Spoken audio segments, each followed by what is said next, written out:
ایک حاملہ عورت مر گئی اور بچہ پیٹ میں زندہ تھا۔ پھر اس عورت کا 1 مہینے کے بعد آپریشن ہوا تو اس عورت نے کس چیز کا بچہ جنم دیا کہ سب لوگ ہی وہاں سے بھاگ گئے۔ میں مرینا کا ہاتھ پکڑے اپنے بیڈ روم میں داخل ہوا تھا۔ میرا دل تیزی سے دھڑک رہا تھا۔ وہ جیسے اڈھیر عمر شادی شدہ مرد کو اگر ایسی جوان لڑکی مفت میں مل جائے تو وہ خود پر سے خود بخود قابو کھو بیٹھتا ہے۔ میرا حال بھی ایسا ہی تھا۔ مرینا اپنی مرضی، اپنی خواہش سے میرے ساتھ میرے گھر آئی تھی۔ وہ اپنی خوشی سے میرے بیڈ روم کی زینت بننا چاہتی تھی تو میں بھلا کیوں پیچھے رہتا۔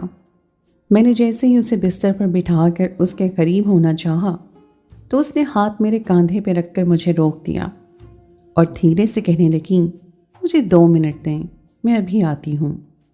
پھر وہ اٹھ کر واش روم میں چلی گئی اور جب واپس لوٹی تو اس کی حشر سامانیاں دیکھ کر میں پوری طرح سے بے قابو ہو گیا۔ اس کے گورے چٹے وجود پر سنہری رنگ کی جالی دار نائٹی ایسے دمک رہی تھی جیسے کسی نے سنگ مرمر کی سفید مورتی پر سونے کے تار لپیٹ دیے ہوں۔ ہونٹوں پر سرخی لگی تھی اور کمر تک لہراتے سنہری بال کھلے ہوئے تھے۔ رات کے اس پہر وہ مدھم روشنی میں پوری طرح مجھ پر قیامت ڈھا رہی تھی۔ دھیرے دھیرے قدم بڑھاتی وہ میرے قریب آئی اور پھر اپنے دونوں ہاتھ میرے کاندھے پہ رکھ کر میرے آگے جھک کر جیسے ہی اس نے جذبات سے دہکتی اپنی گہری سانس میرے وجود پر چھوڑی تو میں ایک الگ ہی دنیا میں پہنچ گیا۔ اس کے بعد مجھے کچھ ہوش نہ رہا۔ ساری رات مرینا کی دھیمی دھیمی آواز میرے کمرے میں گونجتی رہی۔ کبھی وہ سسک کر مجھ سے پناہ مانگتی تو کبھی اپنی محبت کا اظہار کرتی۔ کئی دفعہ اس نے مجھے خود سے پیچھے ہٹانے کی کوشش بھی کی تھی، لیکن میں اپنے آپ میں کہاں تھا جو اسے بخش دیتا۔ ایک کمسن سی لڑکی میرے قابو آ گئی تھی اور میں نے پوری طرح اپنی خواہش پوری کر لی تھی۔ یہ رات میری شادی کی رات سے کہیں زیادہ خوبصورت تھی۔ مرینا نے بھی مجھے زیادہ روکنے کی کوشش نہیں کی تھی۔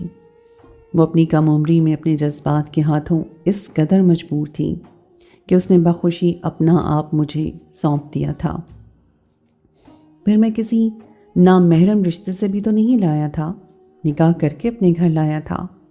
میں نے اپنی خواہش پوری کرنے کے لیے جائز راستے کا انتخاب کیا تھا۔ البتہ یہ بات اور تھی کہ کسی کو بھی فی الحال اس شادی کا علم نہیں تھا، نہ میری بیوی کو اور نہ مرینا کے گھر والوں کو۔ میں نے سوچا تھا کہ ایک رات اس کے ساتھ گزار لوں، اس کے وجود پر اپنے نام کی چھاپ لگا لوں تو پھر سب کو بتا دوں گا۔ پھر کوئی بھی اس رشتے کو ختم نہیں کروا سکے گا۔ اور ساری رات میں نے یہی تو کیا تھا۔ اس کے وجود کے ہر حصے پر میں نے اپنا نام لکھ دیا تھا۔ مرینا کے ساتھ آدھی رات تک اپنے جذبات کو تسکین پہنچانے کے بعد میں تھک ہار کر سو گیا تھا، اور صبح میری آنکھ کھلی تھی تو میری نظروں کے سامنے وہ اپنا حسین وجود لیے بیٹھی تھی۔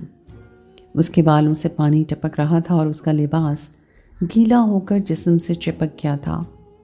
وہ میرے قریب بستر پر بیٹھی تھی اور اپنے بالوں کو میرے چہرے پر لگا کر مجھے جگانے کی کوشش کر رہی تھی۔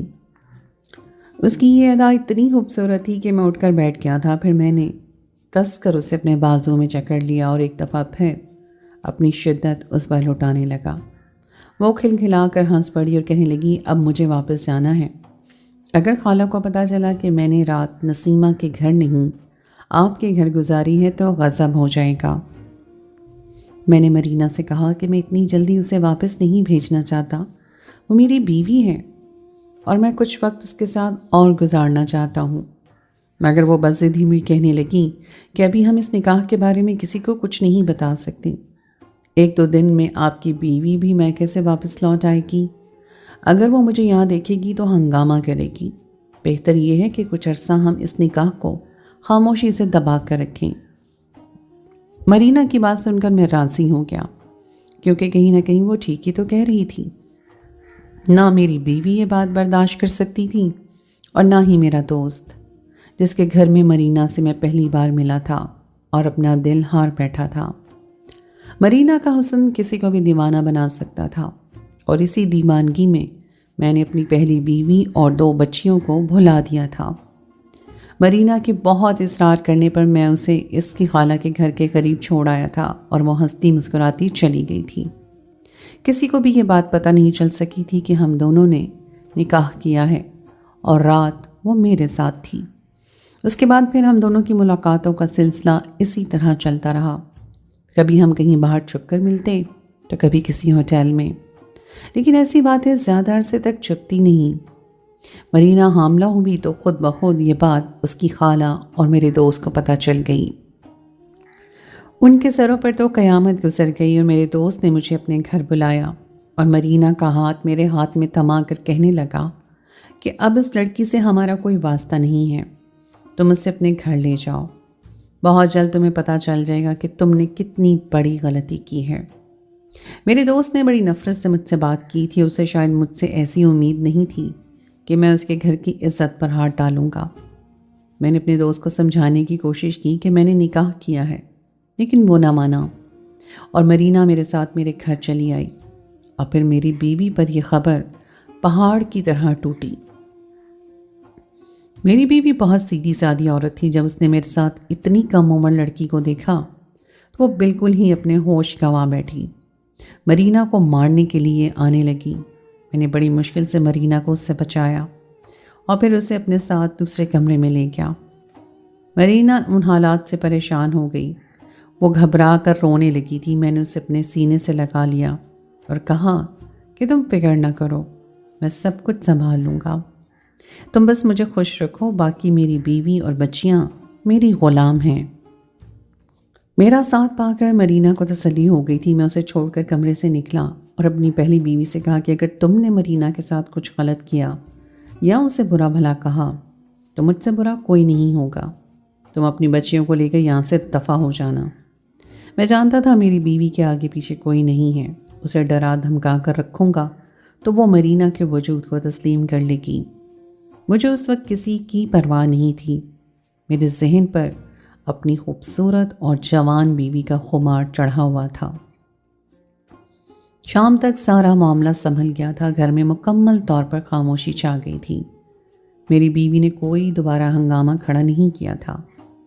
رات کو جب میں مرینا کے کمرے میں داخل ہوا تو میرا دل خوشی سے ہچکولے کھا رہا تھا۔ اب مجھے مرینا سے جو چھپ چھپ کر ملاقات کرنے کی کوئی ضرورت نہیں تھی۔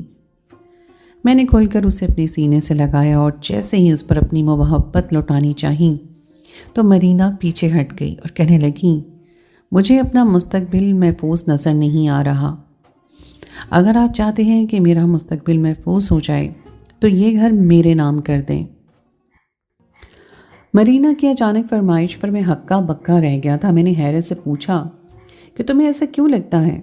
کہنے لگی، آپ کی بیوی فی الحال تو خاموش ہے، لیکن کل کو اگر اس نے میرے ساتھ کچھ برا کیا اور مجھے اس گھر سے باہر نکال دیا تو میں کہاں جاؤں گی؟ آپ یہ گھر میرے نام کر دیں۔ وہ مجھ سے دور ہٹ گئی تھی اور اس وقت میں اسے دور رہنے کو راضی نہیں تھا۔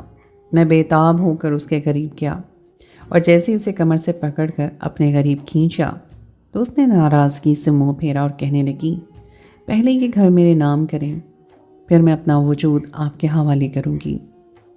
اسے حاصل کرنے کی خاطر میں نے کہہ دیا کہ ٹھیک ہے، جو کچھ میرا ہے وہ تمہارا ہے، یہ گھر بھی تمہارے نام ہو جائے گا۔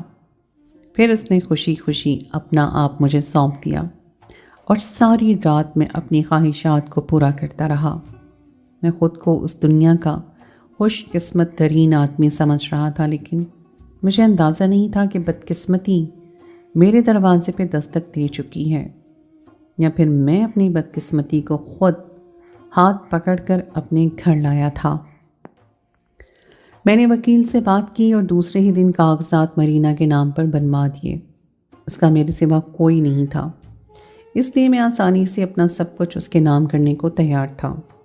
میں نے گھر اس کے نام کیا تو دوسرے ہی دن وہ کہنے لگیں کہ آپ کی بیوی اور بیٹیاں میرے ساتھ برا سلوک کرتی ہیں، ان کا اس گھر میں رہنا میرے لیے ٹھیک نہیں ہے، آپ انہیں اس گھر سے نکال دیں۔ یہ سن کر میں پریشان ہوا، مجھے اپنی بیٹیوں سے محبت تھی، میں انہیں ایک دم اب اس گھر سے نہیں نکالنا چاہتا تھا، لیکن مرینا نے 2-4 دن میں ہی اتنا ہنگامہ کیا کہ مجھے اپنی بیوی اور بیٹیوں کو ایک دوسرا گھر کرائے پر لے کر دینا پڑا۔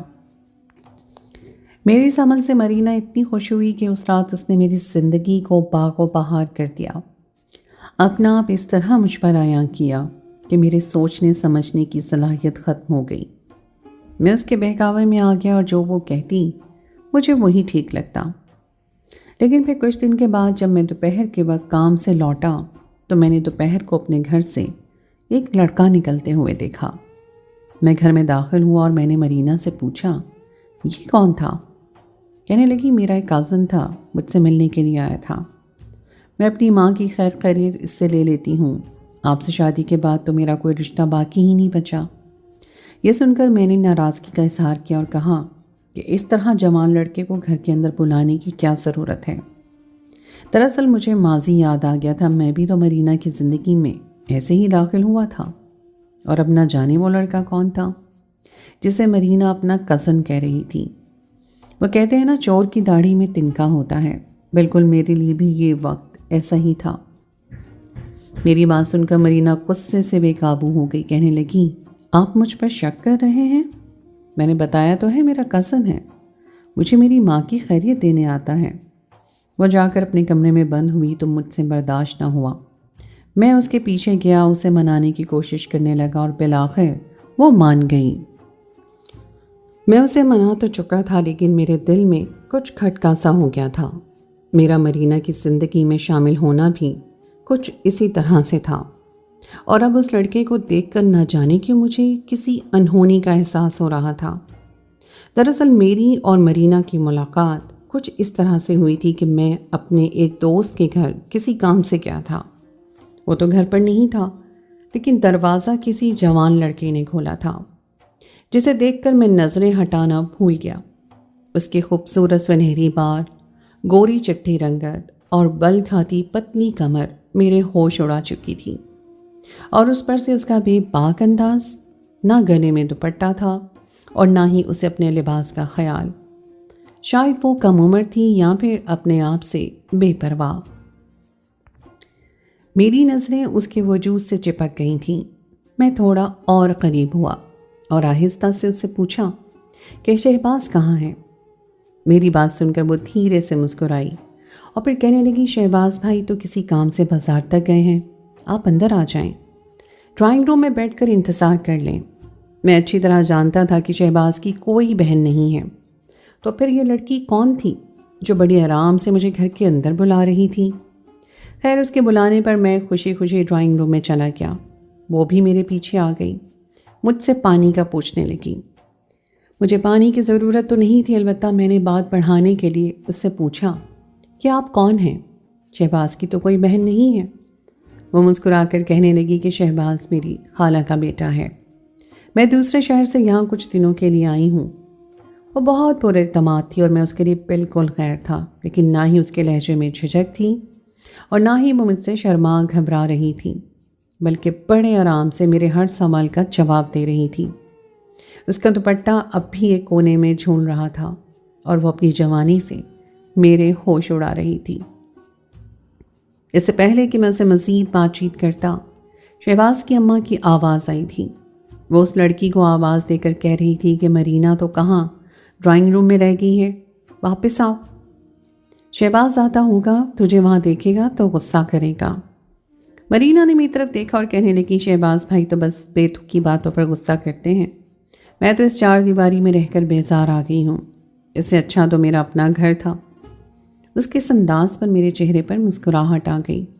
پھر وہ واپس اندر چلی گئی اور میرے جیسے اس کے جانے کے بعد میں کہیں گم ہو گیا۔ کچھ ہی دیر کے بعد شہباز آیا تو باتوں ہی باتوں میں نے اسے پوچھا کہ یہ کون تھی جس نے دروازہ کھولا تھا۔ شہباز نے برا سا منہ بنایا اور کہنے لگا میری خالہ کی بیٹی ہے، پتہ نہیں اس نے وہاں کیا گل کھلایا کہ خالہ نے جان چھڑانے کے لیے اسے کچھ عرصے کو یہاں بھیج دیا۔ اب میں اور اماں اسے تنگ آ گئے ہیں، ہر وقت گھر سے باہر جانے کی ضد لگا کر رکھتی ہیں، کبھی چھت پر چلی جاتی ہیں تو کبھی یہاں وہاں گلی میں محلے میں۔ ہمارے پاس ان چیزوں کو پسند نہیں کیا جاتا، لیکن پرائی لڑکی کو کون روک سکتا ہے؟ اماں تو اسے واپس بھیجنا چاہتی ہیں لیکن خالہ نے کسی وجہ سے روک رکھا ہے۔